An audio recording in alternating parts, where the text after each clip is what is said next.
ஆனால் இன்றைக்கி என்ன பேச்சு? இதை பரப்புறது இந்தியாவில் பரப்புறது முஸ்லீம் தான். தாய்லாந்துலேருந்து வந்தாங்க, பரப்புனாங்க. இன்னைக்கு தினமலம் கூட எழுதியிருக்கிறது.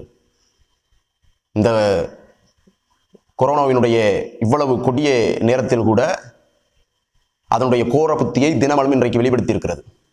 லவ் ஜிகாதை போல கொரோனா ஜிகாத் என்று சொல்லி தாய்லாந்திலிருந்து இந்தோனேசியாவிலிருந்து 18,000க்கும் மேற்பட்ட மக்கள் இங்கே வந்து பரப்புகிறார்கள் என்று ஒரு விஷம கருத்தை பதிவு செய்திருக்கிறது. ஃபேஸ்புக்கில் வதந்தி பரப்புனா, வாட்ஸ்அப்பில் வதந்தி பரப்புனா கைது செய்வோம், குண்டாசில் போடுவோம் என்று சொன்னவர்கள் இன்றைக்கு ஒரு தினமலம் ஒட்டுமொத்த ஒரு சமூகத்தின் மீது இவ்வளவு பெரிய ஒரு அவப்பெயரை இன்றைக்கு பகிரங்கமாக பேப்பரில் எழுதி இன்றைக்கு மக்கள் மன்றத்தில் அதை படிக்க விட்டு அந்த விஷக்கருத்தை இன்றைக்கு விதைக்கிறார்கள் என்று சொன்னால் இது எப்படிப்பட்ட ஒரு செயல்?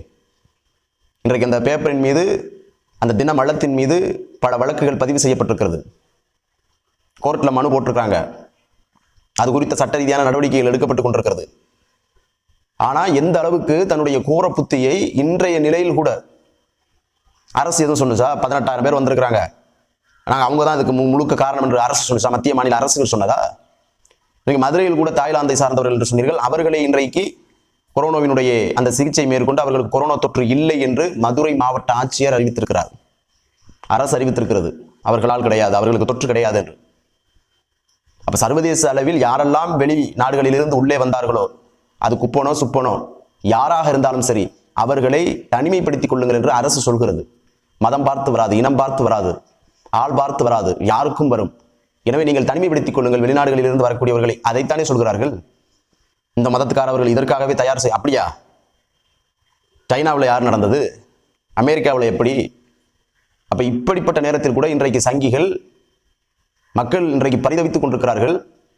21 நாள் இந்த ஊரடங்கு 2 நாள் கூட பொறுக்க முடியாமல் இன்றைக்கு பசியில் வீதியில் இறங்கி இன்றைக்கு புற்களை பீத்து தின்று கொண்டிருக்கக்கூடிய அகோர காட்சி நடந்து கொண்டிருக்கிறது.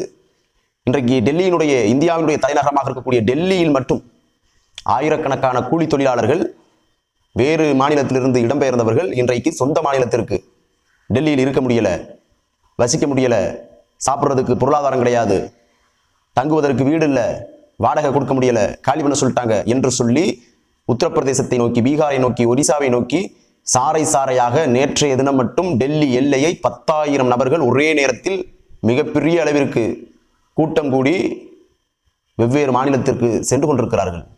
எங்கே சமூக விலகல் இங்கே நடந்துச்சு? பசியின்மையால வீதியில் இறங்கி இன்றைக்கு 900 கிலோமீட்டர் அளவிற்கு அந்த பசி கொடுமையிலையும் தங்களுடைய குடும்பங்களை அழைத்துக் கொண்டு, பச்சிளம் குழந்தைகளை தோளில் சுமந்து கொண்டு இன்றைக்கு 500 கிலோமீட்டர், 600 கிலோமீட்டர், 1000 கிலோமீட்டர் அளவுக்கு இன்றைக்கு நடந்து வீதியில் சென்று கொண்டிருக்கிறார்கள். யார் அவர்கள்? காப்பாற்றினீர்களா? எந்த சாமியார் போய் அங்கே நின்று ரோட்ல நின்று தண்ணி கொடுத்தது, சோறு கொடுத்தது யாரு? இன்றைக்கு சோறு கொடுத்து கொண்டிருக்கிறது யாரு? தங்களால் இயன்ற அளவிற்கு இன்றைக்கு தங்களுடைய சக்திக்கு என்ன உட்படுமோ இன்றைக்கு எவ்வளவு பேர் நாடோடிகளாக இருக்கக்கூடியவர்கள், பிச்சைக்காரர்களாக இருக்கக்கூடியவர்கள், துறவிகளாக, சாமியார்களாக வீதியில் இருக்கக்கூடியவர்கள், அவர்கள் எல்லாம் இன்றைக்கு நிர்கதியாக நிற்கிறார்களே, அவர்களுக்கெல்லாம் இன்றைக்கு சோறு கொண்டு போய் கொடுக்கக்கூடியவர்கள் யார்? எந்த ஆர்எஸ்எஸ் காரன் போய் கொண்டு போய் கொடுக்குறான்? எந்த சங்க பரிவார கூட்டம் கொண்டு போய் கொடுக்குது? கலவரம் செய்ய திட்டமிட்டு அதை செய்வதற்கு அவ்வளவு முனைப்போடு செயல்படக்கூடியவர்கள் இன்றைக்கு இவ்வளவு பெரிய அளவிற்கு மக்கள் பசியால், பட்டினியால் வீதியில் இன்றைக்கு வயிற்றை பிடித்துக் கொண்டு சுருண்டு விழுகிறார்களே, அவர்களை போய் காத்தது யார்? காப்பாற்றியது யார்? போய் கொடுக்க முடிஞ்சா? ஒரு தண்ணி பாட்டில் கொடுத்துருக்கீங்களா? எங்கேயாவது ஒரு வீடியோ பார்க்க முடியுதா? ஒரு பத்திரிகை ஊடகத்தில் செய்தி பார்க்க முடியுதா? இந்த விஹெச்பி என்ன செய்தார், இந்த பஜ்ரங் தள் என்ன செய்தார், டெல்லியில், ஊபியில், இந்த எல்லையில் நகரும் பொழுது இந்த இதை செய்தார், பார்க்க முடிகிறதா? இந்த சாமியார் இவ்வளவு அள்ளி கொடுத்தார், கார்பரேட் சாமியார். இந்த மிகப்பெரிய ஒரு ஆன்மீக தலைவர் இதை அவ்வளவு அள்ளி கொடுத்தார். பிஹெச்பியில் இருக்கக்கூடியவர் இவ்வளவு அள்ளி கொடுத்தார், இத்தனை 1000 கோடி கொடுத்தார். RSS இருக்கக்கூடிய தலைவர் இவ்வளவு 1000 கோடி அள்ளி கொடுத்தார். அதையா சொல்கிறார்கள்? வீட்டிலே அமர்ந்து கொண்டு இன்றைக்கு ராமாயணம் படத்தை பார்த்து கொண்டிருக்கிறார்கள், அமைச்சர் உள்பட. ராமாயணம் பார்த்தா, மகாபாரதம் பார்த்தா வீட்டில் அமர்ந்து கொண்டு நோய் ஓடிடுமா? கொரோனான்னு கத்துனா ஓடிடுமா? உங்களுடைய பங்கு என்ன? இந்த நாட்டிற்கு உங்களுடைய சேவை என்ன? அன்றைக்கும் சேவை கிடையாது சுதந்திரத்திற்கும். இன்றைக்கும் மிகப்பெரிய அளவிற்கு இந்த தேசத்தை காக்கக்கூடிய நேரத்தில் மக்கள் மிகப்பெரிய அளவிற்கு வறுமையிலே, பசியால், பட்டினியால் இன்றைக்கு வீதியில் அலைந்து கொண்டிருக்கிறார்கள். அதில் உங்களுடைய பங்கு என்ன?